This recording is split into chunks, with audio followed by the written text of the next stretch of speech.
As everyone is starting to join, I'm going to get started with just a few little housekeeping remarks before the webinar. So thank you everyone for being here today.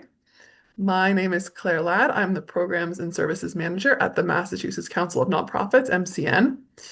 A few quick housekeeping items before we dig into the actual program. The recording and the slides from today's webinar will be emailed to you afterwards, so please keep an eye out for that. During the webinar, if you have any questions for the presenters, please submit them via the Q&A function. There will be time at the end to answer any questions that there wasn't time for during the webinar. If you have any logistical questions or questions about MCN, feel free to put those in the chat and I will respond. I also just want to give a little bit of background about us here at MCN.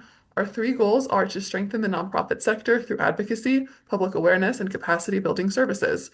So we offer regular webinars in partnership with our affiliate members as part of our capacity building efforts. Please stay tuned for future topics and let us know if there's any topics you'd like to see. Our efforts are made possible by our more than 600 member organizations. To those of you who are members, we thank you for your partnership. And if you have not yet joined the network but would like to take advantage of benefits such as networking opportunities, trainings, and cost savings, please visit our website to find out more. Today's webinar is titled The Nonprofit HR Playbook. Scale your team and protect your organization. It is presented by Shavon Andrews and Tina Harris of Insource Services, and I'll hand it over to them to get started. Great. Thank you so much, Claire.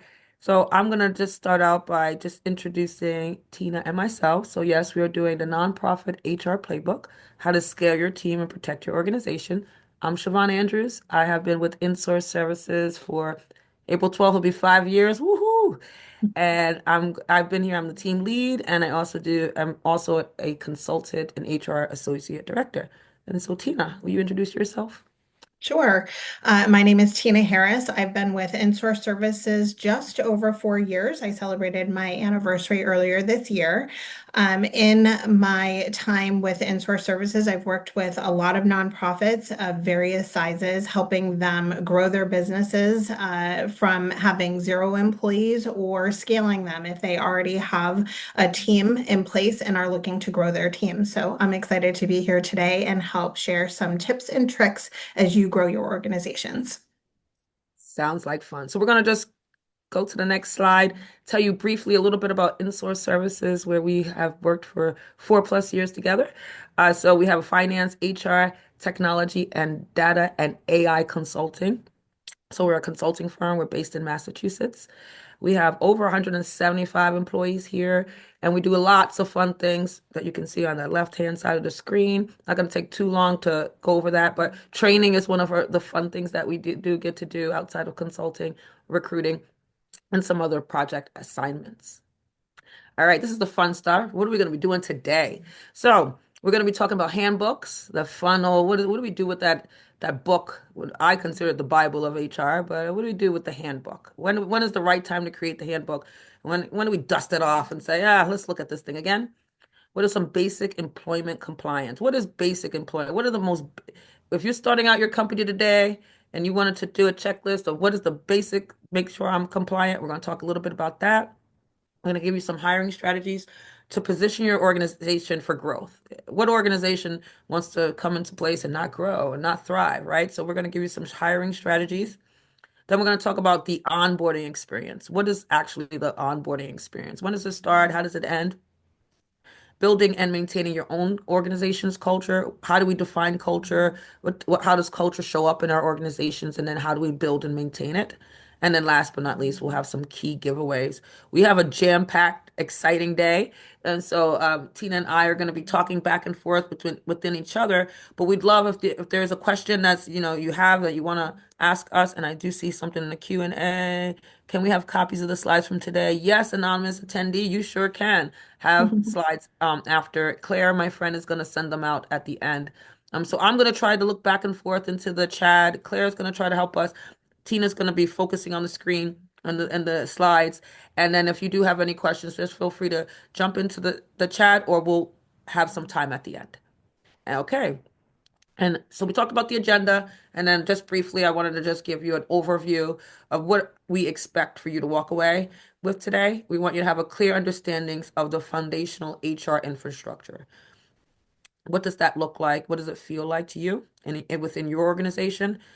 Some actionable steps to hire smarter and build a high performing team. I think that's what is all on our, our checklist for our goals for this year is like how do we work smarter, not harder, and how do we make sure that our teams are performing? I'm going to talk a little bit about a framework of creating a powerful onboarding experience. And it's not just the onboarding section, it's an experience. How do we create an experience for the new staff that are coming on and onboarding? Being that staff are our biggest asset in our organizations. How do we start from the beginning of their onboarding to make sure that they're having the experience that we want our staff to have, which ultimately boosts our retention, right? So then you don't have to go out and recruit new staff. And then last but not least, strategies for creating the culture that aligns with the workplace vision. How do we align the culture today with the workplace vision of the organization and its people? Right. So let's jump right in with laying the groundwork, right? So what you want to do is create a foundation that is really rock solid, or as depicted here, cement solid, so that you have a good foundation to build and grow on so that you don't get to story two, right, of your building and have to break it all apart to start over. So if you are there, we can help you through that scenario as well. But the goal for today is really to talk about building things from the ground up. So getting right into it, the employee handbook. So as Shavon already mentioned, the handbook is really the HR Bible, right? So we want to create a handbook so that we have policies and practices for our organization. And oftentimes what we get asked when we're working with clients is when is the right time to roll out a new handbook, or when is the right time to update a handbook? And the answer to that is now, right? So right now is the right time. So whether you have no employees and you are an entrepreneur that is really starting things off, or you've been working solo and are thinking or considering about growing your team, now is the right time to start thinking about a handbook. And why is that? Because it's sets the tone for your culture. So we hear the term culture all the time, and really what defines what an organization's culture is. So whether we agree with it or not, our organizations, right, when we're working and providing services or products out there to the world, we have a culture. And what we really would prefer as most owners of organizations or leadership within an organization is for us to set the tone for the culture of our organization as opposed to it happening to us. And one great way for us to set the tone of our organization and the culture of our organization is in our handbooks, right? So you're stating your mission, your values, and the vision for the organization. And basically, that is the foundation for how you operate. Every decision that you make for your organization, hiring decision, goals for the organization, how things operate, it all comes back to what your mission is, what the vision is, and the values of the organization are. So stating that in writing and having it memorialized to refer back to time and again is really important.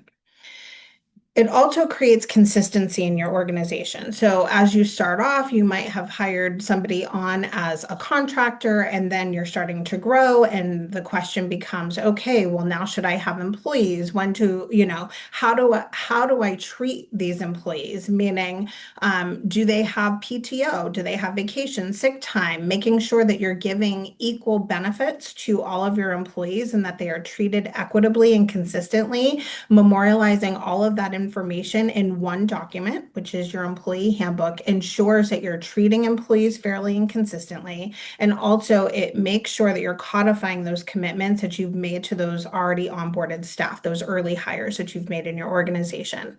And of course, legal protection. So it demonstrates basically all of the policies that you've created, all of the expectations that you have for your workers.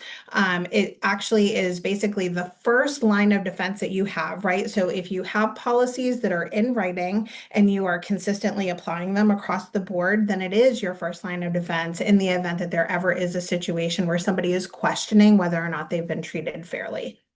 So creating the perfect handbook, that can feel like a really daunting task.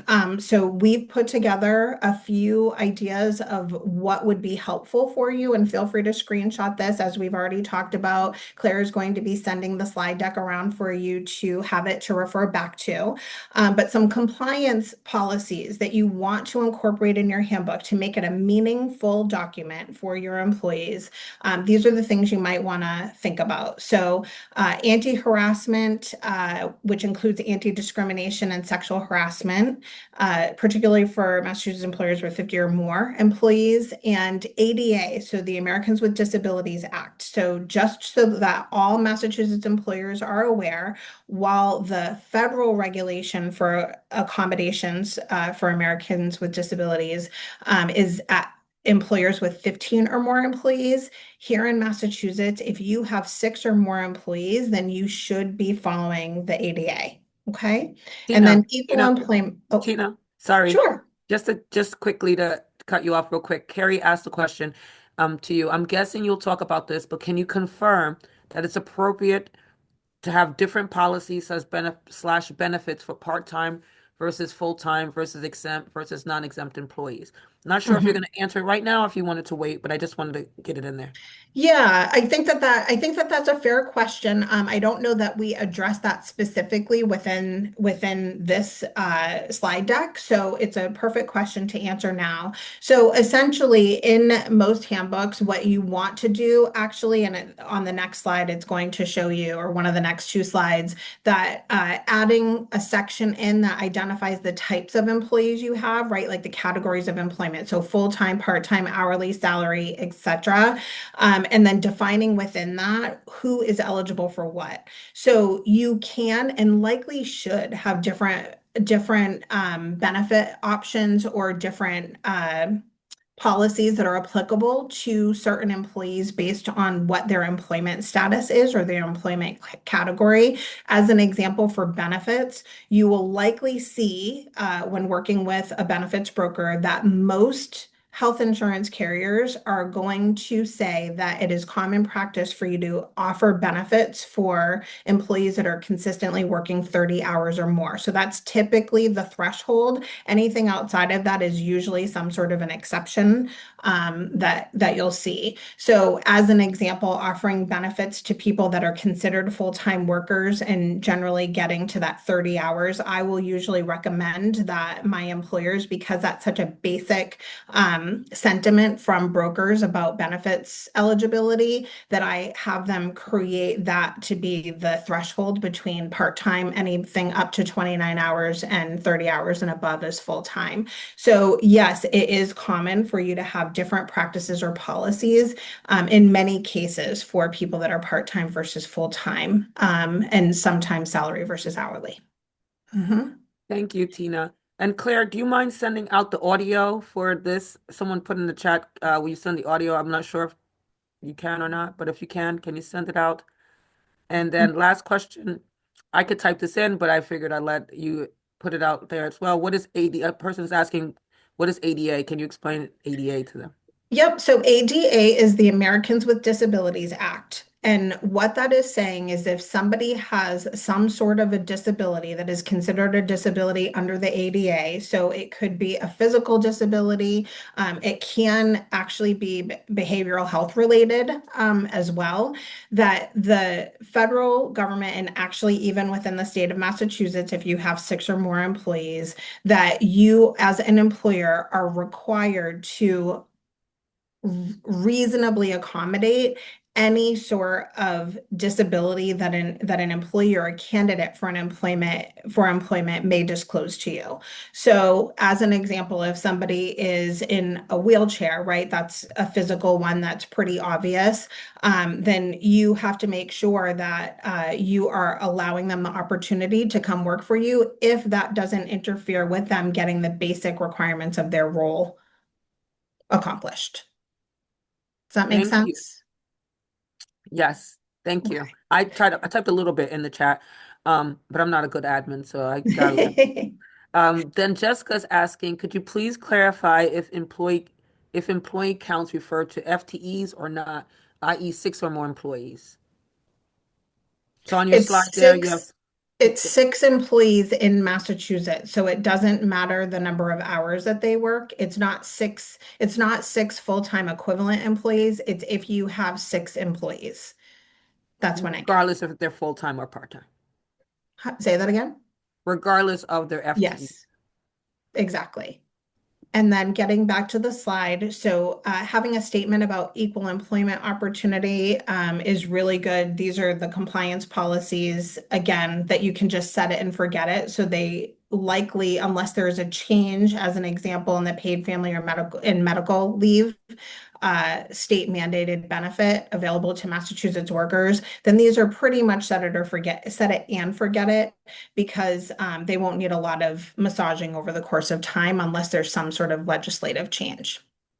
Continuing on with creating the perfect employee handbook. So internal practice policies, right? So all the reasons that your employees go to the handbook. So it makes sense for organizations to include information about your standard hours of operation. And that generally holds true for most organizations, that, or at least they have core hours. So we've seen that practiced quite frequently, where basically there may be a lot of flexibility if you're a remote first organization, but during the hours of 10 a.m. and 3 p.m., we try to make sure that all employees are logged in and available, as an example. So stating your hours of operation and or your core hours is really a good thing to publish so that employees understand the expectations. Remote, hybrid, and flex time or flexible schedules, and also on-site requirements, right? Like, so making sure that you are clear about what the expectations are, understanding what your expectations are in the way your employees work, and being able to convey that and commit to it and have it be pretty consistent across the board. So in addition to that, in remote first environments, you want to make sure that your employees understand the expectations around moving. So this has become so much more prevalent since the 2020, when we had the pandemic come upon us and people were sheltering in place, and then people were moving to different locations. And then when everybody kind of reconvened to come back to work, they would say, oh, wait a minute, I now live in Florida, right? Kind of like things like that were happening. And it continues to happen today. Even more so because employers are becoming more flexible and having employees work remotely or remote first, right? And so it's becoming more prevalent that an ongoing HR concern is that employers aren't made aware when somebody decides to change where they live and move out of state, because they just sort of are of the opinion, well, my job is remote, so I can work from anywhere. Or out But of the country. Sometimes people move out of the yes, country. It's a problem. yes, but as employers know, there are tax implications, right? And oftentimes the employee isn't really cognizant of that until they go to file their taxes at the end of the year, and they're like, wait a minute, I moved to Ohio last February and you've been taking out Massachusetts taxes. So you want to make sure that you are setting the expectation that basically you are a Massachusetts-based organization and that your policy requires that employees are working in Massachusetts. And if there is flexibility about that, that employees need to receive express approval to move out of state and basically to transfer to another state and to be considered a worker in a different state. And the reality is, as far as state taxes are concerned, some employees might try to say, well, it doesn't matter. You can still consider me a Massachusetts worker, even though I decided to relocate to Florida, because I still have a bank account there, right? My parents still live there, whatever that is. I have a second home there. But the reality is that the taxes will eventually catch up, and there would be, while the state taxes are the ownership of the employee, essentially what will end up happening is when it catches up to the employee, they go back to the employer and expect that to be remedied through something that the employer does. So you want to make sure that you're clearly setting that expectation in advance with your employees, and particularly if they're moving out of state. And again, as Shavon mentioned, if they're moving out of the country, because we've seen rise in employees moving to exotic places or, just unique places that they want to spend some time. A few Tina, additional policies just to real get quick, you started. Tina, So can you hear me? Sorry. yes. There's a quick question with regard to they're curious about what you're seeing for non small nonprofits in regards to offering additional parental leave benefits given the state-funded PFML program. Yeah. So oftentimes, actually, what I am seeing is us changing policies when it comes to paid family and medical leave, because where nonprofits have wanted to be supportive to employees that only had unpaid leave, right? If you didn't offer a short-term disability plan to your employees and you might provide them with a period of time, 2 weeks, 4 weeks, 6 weeks, whatever that looks like of paid time. Now that we have paid family and medical leave, it really intervenes with that. It actually makes it a little more complicated because employees can't uh, receive PFML benefits if they continue to receive regular pay. They can receive top off pay, right? And so, what I've been working with a lot of clients that already have paid family, that already have leave benefits, parental leave benefits in place for employees, transitioning that to have the language indicate that it's top off pay for a period of time so that it doesn't create some sort of a problem with paid family and medical leave. And the biggest problem that I usually see is that what ends up happening is employees want to extend the life of their leave because Hmm. what they'll try to do is exhaust the employer's benefit first before they apply for state leave through the state. And so you end up, as we know, with paid family and medical leave, it can provide up to 26 weeks of leave between that bonding time and that medical leave time. And then if you are offering 4 weeks, it can extend that by up to another 4 weeks or however long it is. So we want to make sure that they're running concurrently and that the policy meets the requirements under paid family and medical leave. And usually that's addressed by maybe, as an example, a quick example, if you've offered 4 weeks of paid leave to for new parents, maybe you'll extend that period of time and say we will provide top off pay for up to 8 weeks, as an example. So that way, they're reaping a similar benefit to what they were receiving from the organization before, but it's not interfering with them being able to receive the paid family and medical leave benefit. Thank As you. was mentioned a little bit earlier, putting in employment statuses, so defining what part-time, full-time, exempt, non-exempt, internships, all of those types of categories of employment that you may have in your organization, stating them and identifying or defining what those mean for your particular organization. Adding a code of conduct or ethics. So those are, they're interesting to add into your handbook. Some of them are, a little bit obvious, right? Like if you're not a security organization, then you might have it say that you shouldn't be bringing guns to work, right? So that's some of the obvious things, but you can get creative a little bit with your code of conduct and talk about things about the way employees show up to work every day. Substance misuse, and ending employment. So things that again, these are things that you may want to add to your handbook. They're not required that you do, but it will help give some meaningful information to your employees. Okay. And then the final tips. So just so that you are well aware. So oftentimes what I'll see is I will start working with a client and they will say, yes, I have a handbook. And they present me with a handbook that was created in 2018, as an example. And so that is considered dated at this point in 2026.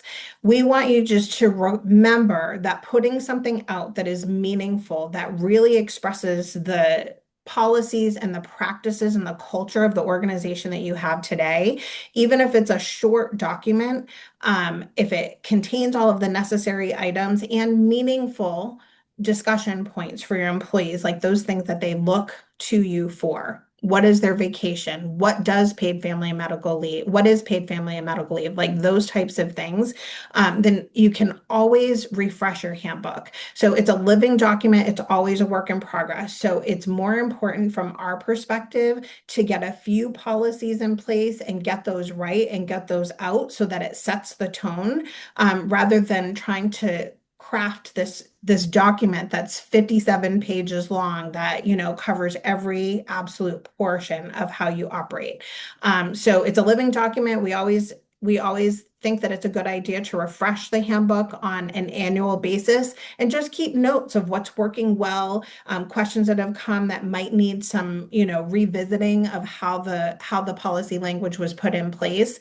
Unless it's a material change that you absolutely think needs a change in the immediate, then just kind of looking at it once a year to give it a refresh, remembering what has happened over the course of the previous year is really doable, and it keeps your handbook refreshed and fresh, right? For how it is that you're working every single year, instead of having it be a complete overhaul 7 or 8 years later, from the initial time you created the handbook. So again, it's a guide, and it gives you information about the policies and the way that you work, or the way that you have expectations that your employees work within your organization, within your mission and your values and your vision for the organization. It's not intended to be an instruction manual. So what I often find is, if a handbook feels like it's overwhelming, it's cumbersome, it's over 100 pages, it's because what ends up happening is employers get caught in the putting in standard operating procedures. So, like, putting in the specific instructions on how you go about applying for paid time off, for example, right? So really separating out the two, that it's about providing a guide for how you work, and not an instruction manual for how you accomplish each of these things. And again, review it every year, and then in a multi-state environment. So you have two choices, but you should definitely pick one. You want to make sure that you're at minimum including a statement indicating that state-specific rules apply. So if you have employees in more than one state, you want to make sure that you're saying, like, this handbook is founded based on principles in Massachusetts. However, if you live in a different state, those state-specific rules apply, and reach out to me, reach out to HR, however you phrase that. Or you can choose to add policies for every state in which you operate and have employees. The choice is really yours, and I've seen it go both ways. Depending on how much change and growth you're experiencing, it may be difficult to keep up with keeping policies for every state in your handbook. So a statement is helpful to have. But again, I've seen it handled both ways. Any questions on handbooks? Any additional questions? Okay. So basic compliance. So you want to make sure, again, that your handbook is compliant, that you're operating in a compliant way. So a few basic ways to do that is to know the laws, right? So there are a lot of things that are coming at you. So FLSA, Fair Labor Standards Act, this oversees basically whether employees are allowed to be treated as a salaried employee, meaning they're exempt from receiving overtime wages, right? And minimum salary requirements to put them in this exempt from overtime bucket. ADA, which we talked about a little bit already, the Americans with Disabilities Act.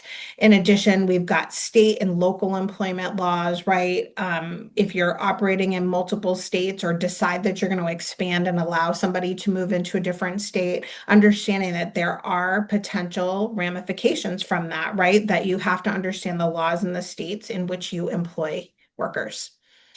So get guidance. So the biggest thing that I always like to impress on employers is, you are working in this organization because you have a passion for a particular mission. You have an area of expertise in your particular practice area. So in leadership, right? In the nonprofit industry, in the particular industry that you're in within the nonprofit space. You are the expert in that, and you can't possibly know all of the things that you might come across in, compliance law and employment law. So really consult with an HR professional or an employment lawyer. And it's important that you choose specifically an employment lawyer, because a lawyer that is a contracts attorney isn't necessarily going to have expertise in employment law. So get the guidance that you need, and don't guess, and don't always. So Google is a good starting point, but it's not the ending point, right? So we don't always want to believe what we read, and we can get mixed messaging. So please do your due diligence and consult with an HR professional or an employment attorney. I want to just throw in, don't just go to Chat GPT either. A lot of people Mhm. are doing dropping Google and going to Chat GPT or Claude or whoever they're using for AI and saying, okay, tell me the answer. And then it gives you something and you're like, okay, that's the answer. Just be mindful of that as well and be careful. Make sure it Mhm. sounds like you and it's actually the correct. You've done your research and it's actually the right answer. Mhm. Mhm. Worker classification. So this is a big one that I see in nonprofits that are, embarking on growth. So I mentioned earlier where you might bring on somebody just to help you. You're a sole practitioner and you're bringing somebody on and, you're not offering benefits, et cetera. So, and they have another full-time job and you don't have 40 hours of work for them per week or consistent work. So you bring them on as a 1099, right? So while doing that, as your sole practitioner and bringing on one person, it might be okay to do that. But really, you should have a good understanding of the difference between a W-2 worker and an independent contractor, which is a 1099. Because if you have somebody working in your organization that is misclassified, it can be costly to you. And there are more and more audits that are happening at the state level where they are coming into organizations and auditing records to determine if those 1099 workers are truly classified correctly. So you want to make sure you understand the difference, and we'll get into that a little bit more. And then making sure that your employee files are secure and kept confidential, and knowing what information you need to keep on file and how long you need to keep all of your employee information on file. So seek guidance on these areas so that you make sure you maintain compliance. All right. So, Tina, just to let you know, we're halfway through. And so we're going to start trucking along. I may not answer the questions right away now at this point in the chat. We'll probably just get to those at the end because we do have a lot to go. All right. Smart hiring. How do we build our teams for the future? So when we're thinking about this, so if I'm thinking about hiring somebody for my team or for one of my clients, I'm not necessarily thinking about what is the needs today.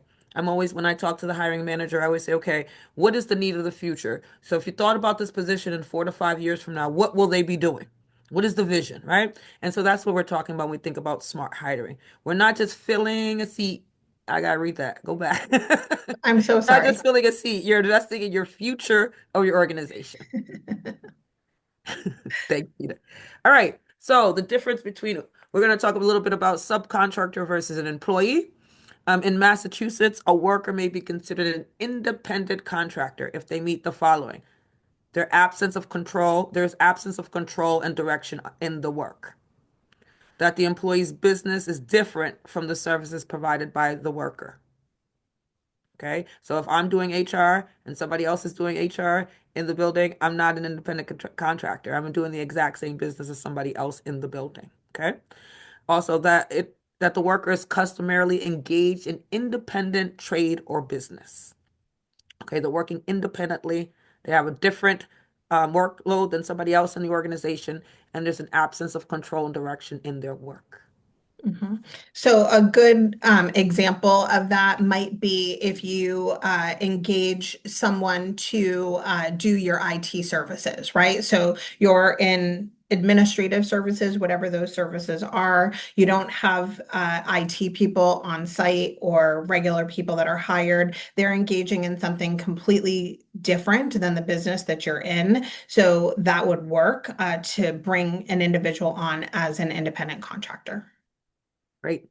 So now we talk about smart hiring. When we think about smart hiring, we always have to think about that job description and how do we craft effective job descriptions. So at InSource, I want to say job descriptions are one of our number one recruiting tools, right? It's a marketing document. It's not just a task or list. So we're thinking about our job descriptions versus job postings. Okay, so a job description is a list of every single thing that an employee may be doing, and also we also list, and other duties described. A job posting, right, is when we're trying to recruit some folks into there, and we take some ideas and skill sets from the job description, but we make it a little bit more engaging. We have the employee see themselves in the role. So when we talked about earlier about not just hiring for the role today, hiring for the role and the future of the organization, that comes from our job postings and our job descriptions as well. So when you want to attract the right people, you want to make sure that you have a clear job description that you then turn into a job posting. Okay. You don't want to post a job description.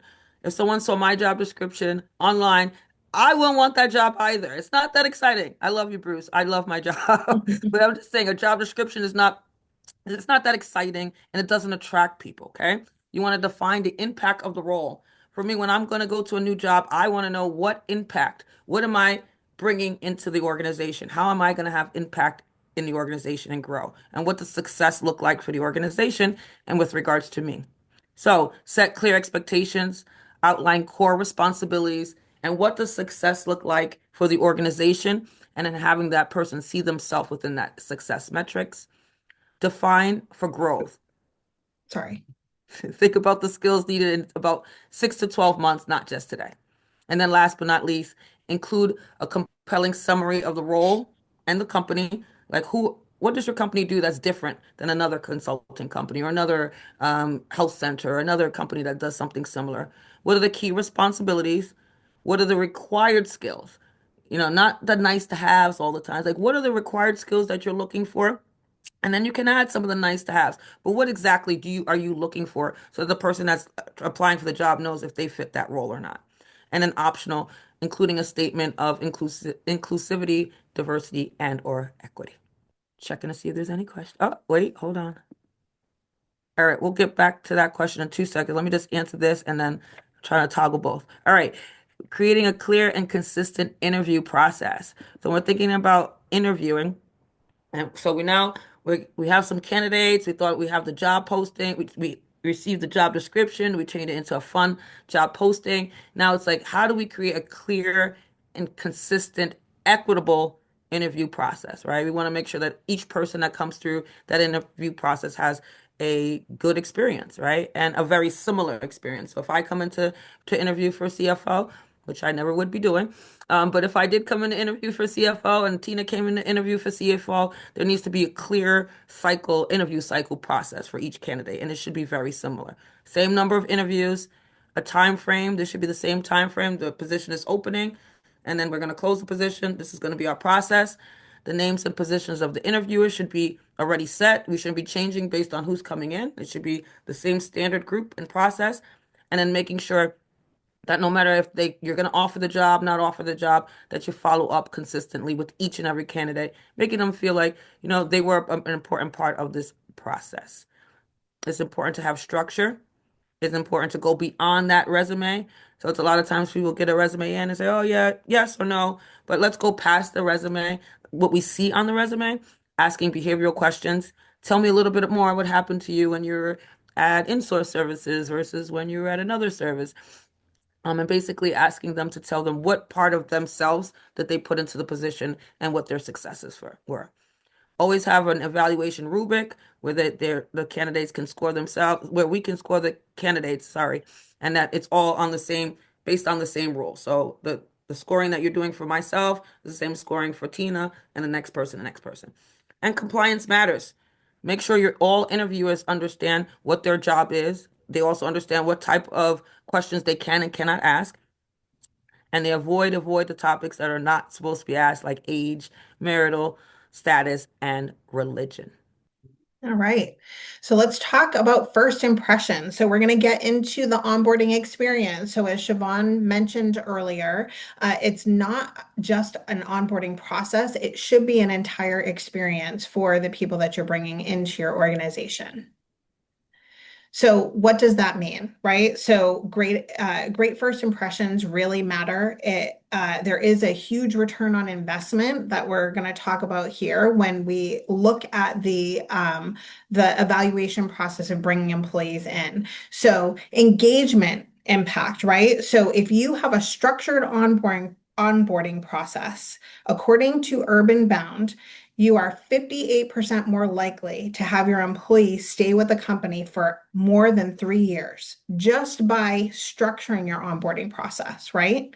And then if you create an onboarding duration, if that experience lasts longer than 30 days, then you will have a 50% increase in new hire retention. So these are big numbers, right? Like if we think about how much time we invest in having positions recruited for, training when they come on board, all of the things that happen along with that. To lose an employee early in the life cycle of their employment with you, it's very costly, right? So essentially that cost of turning employees over can be 50 to 200% of the role's annual salary. So really just creating that onboarding experience for your employees makes a Hmm. huge difference.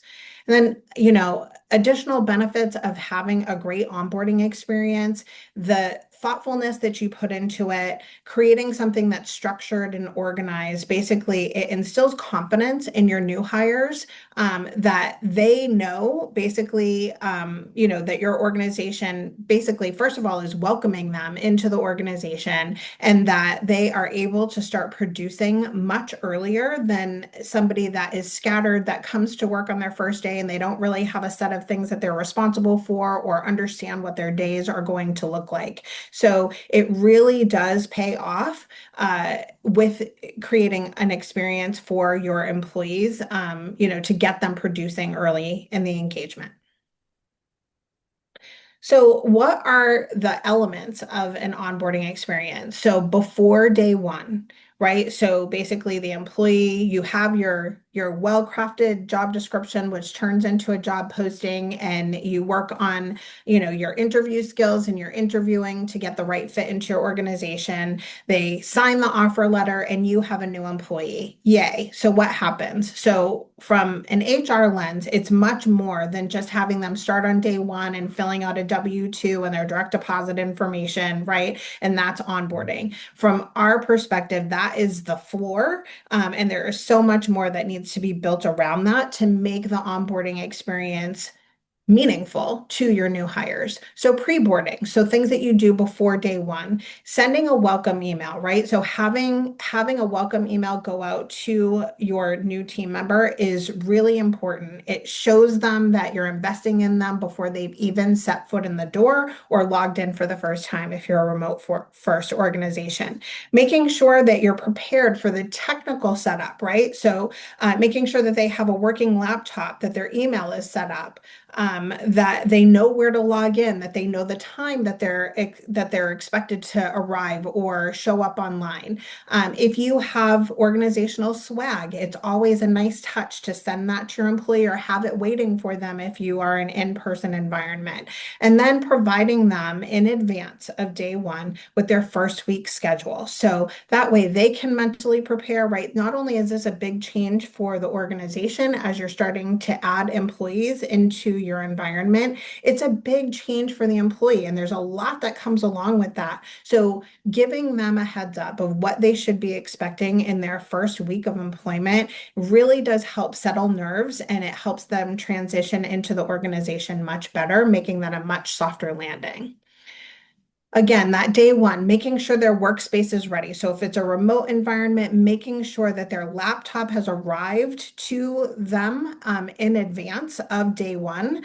If you do have an on-site environment, doing a team welcome lunch is always a nice touch, or at minimum, making them aware of what amenities you have on site if you are an on-site work environment. So we have a refrigerator, microwave, toaster oven. Here are some local restaurants that you can get takeout from if you want to order for lunch, or letting them know if it's a remote environment, like typically this is, the time that we take lunch. And if you have that schedule that's posted with them in advance or provided to them in advance, then they know how to prepare for time away from their screen.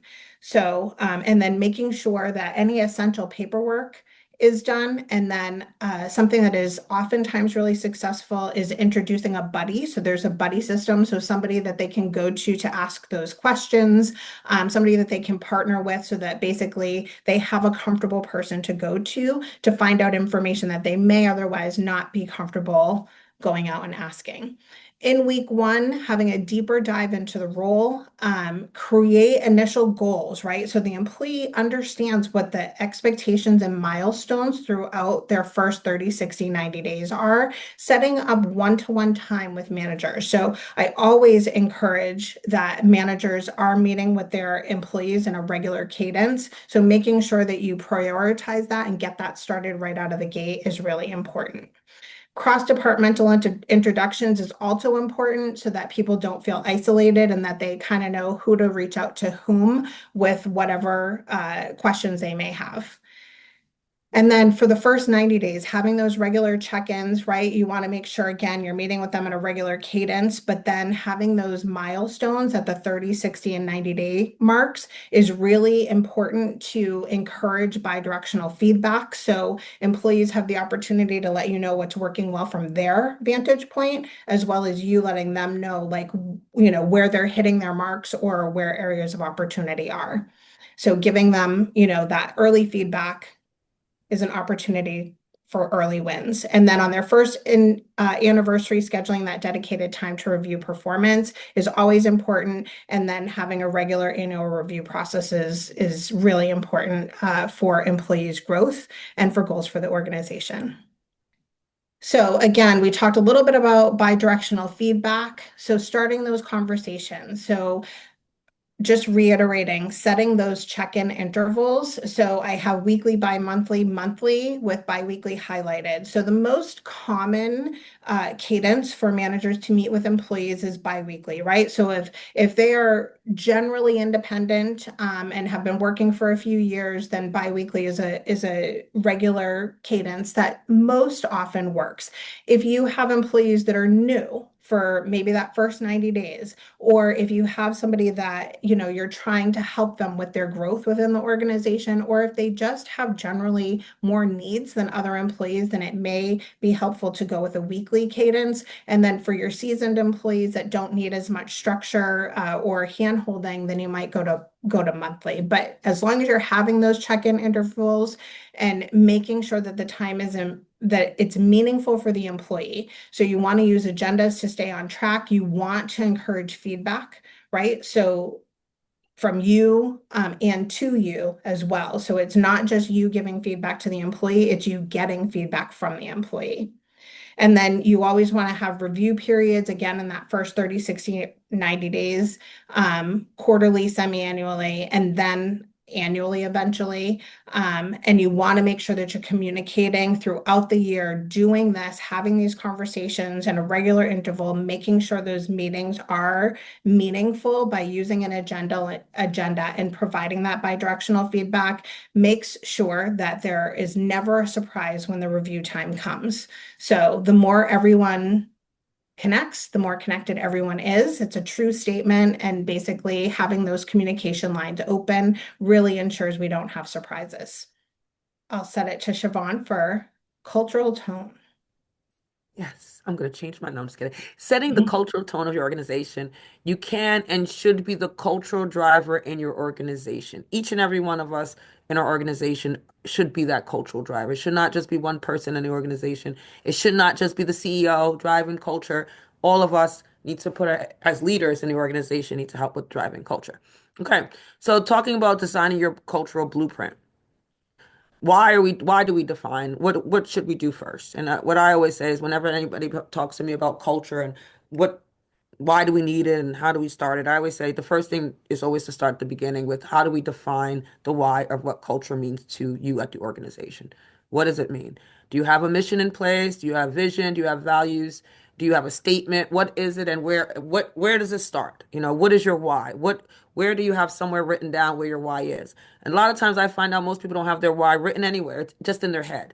Usually it's the person who started the company, the owner of the company has it all in their head, but it hasn't been clearly defined. So first thing you want to do is make sure that it's clearly defined.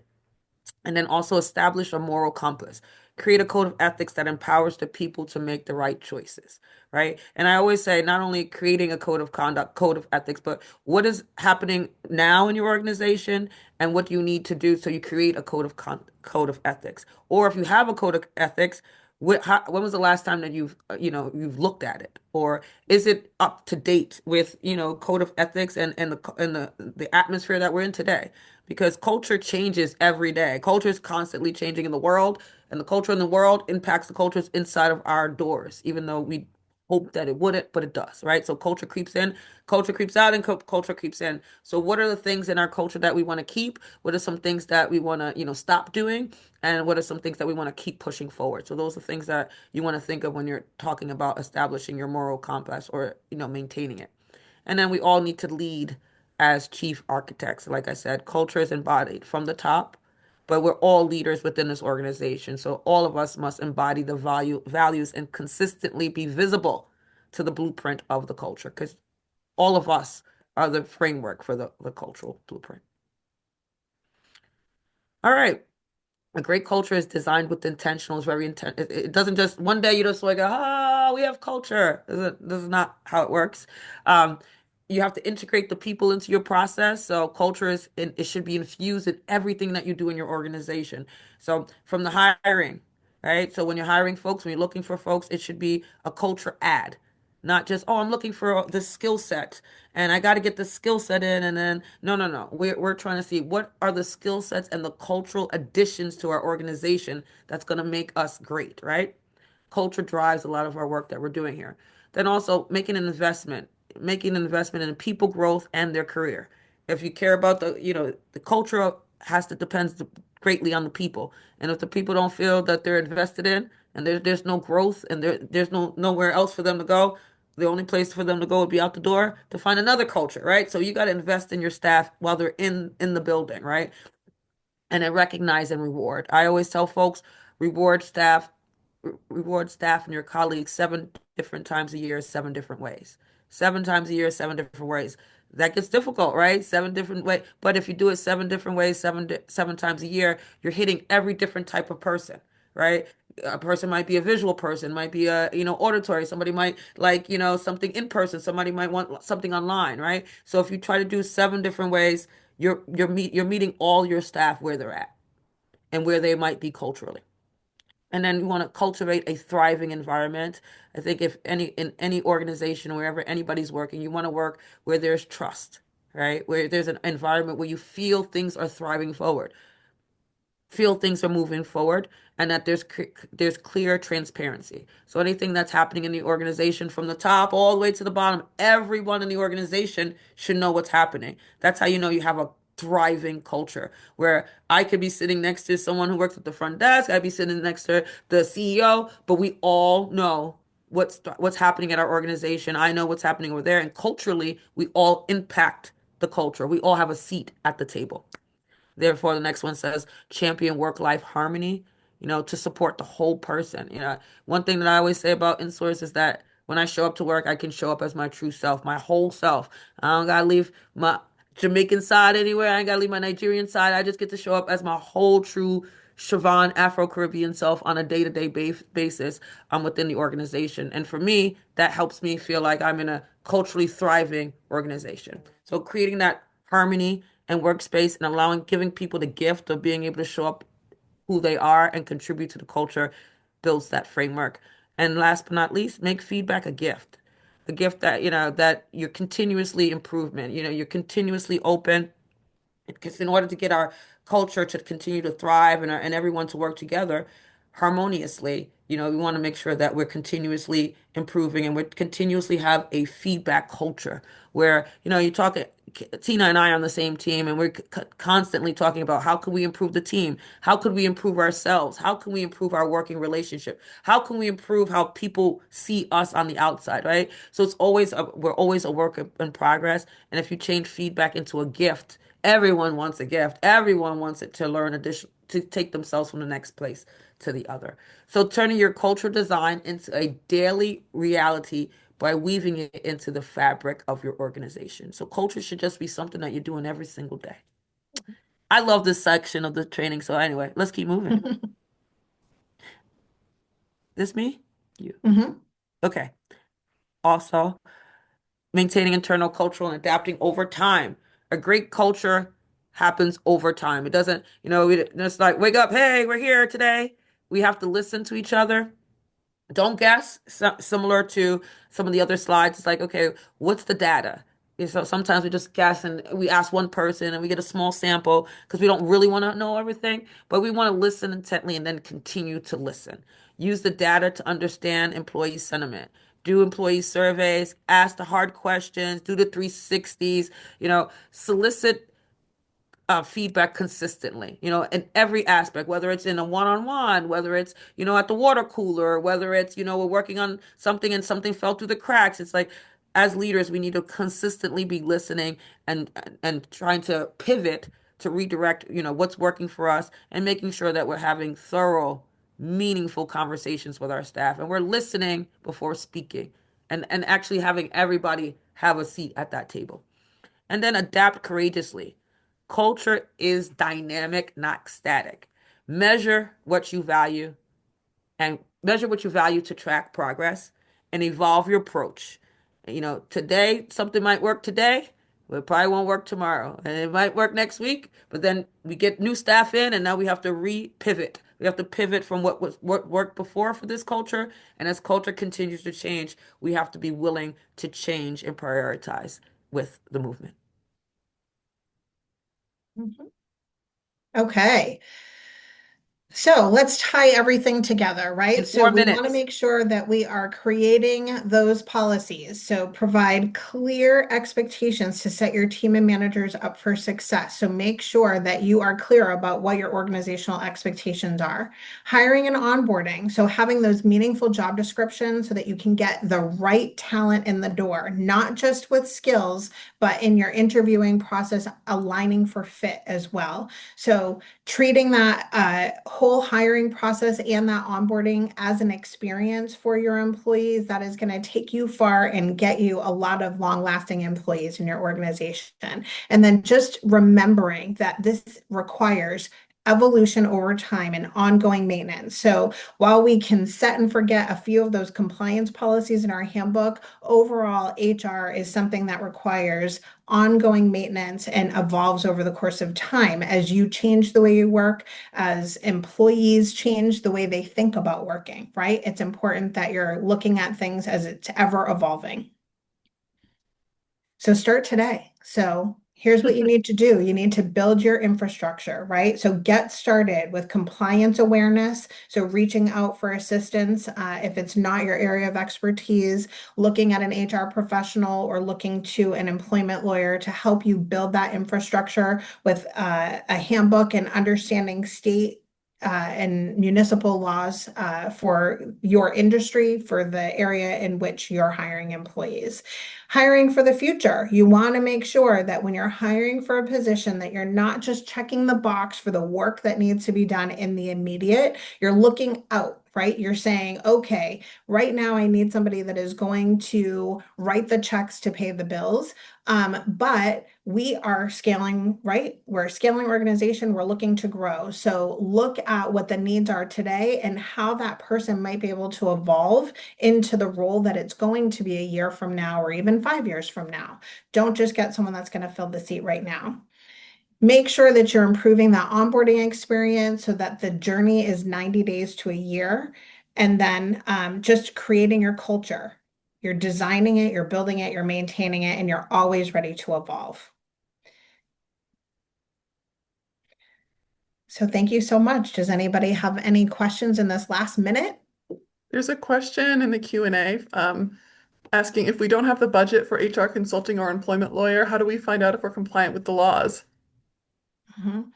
So one good way to do that, a good start, is really to number one, while it may be a plug for Insource, we actually work on a billable hours model, so you can actually work with us just for a limited number of hours. So if you truly do not have the budget for that, like we can work on a project basis where we're saying, okay, we're going to limit our scope and we'll help you with this subset of rules or compliance, etc. Another way that you can go about that is to actually sign up for newsletters from employment law attorneys in Massachusetts. So that's a good way that gives you a head start to understand compliance, things that are upcoming, and keep you in compliance or in compliance, in the know of compliance. There's a question in the chat asking best spaces to post job positions. I just want to say that we have a jobs board here for MCN. If anyone else wants to share suggestions in the chat as well.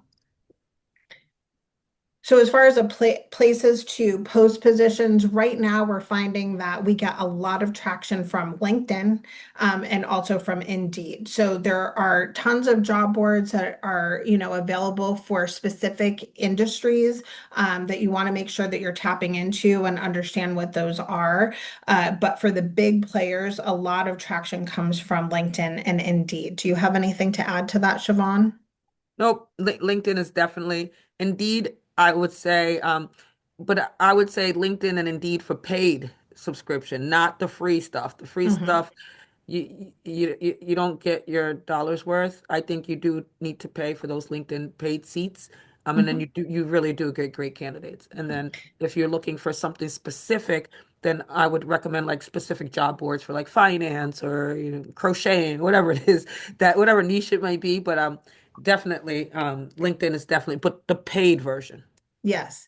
And another thing to lean on, with restricted budgets is really leaning on your networks, right? Like going out to people. So sending emails to people that you know with the job posting, putting it on your own LinkedIn so that it gets out Mhm. there, inviting people to share the opportunity in their networks, things like that might be some free ways that you can get the word out there a little more prominently without spending a lot of money.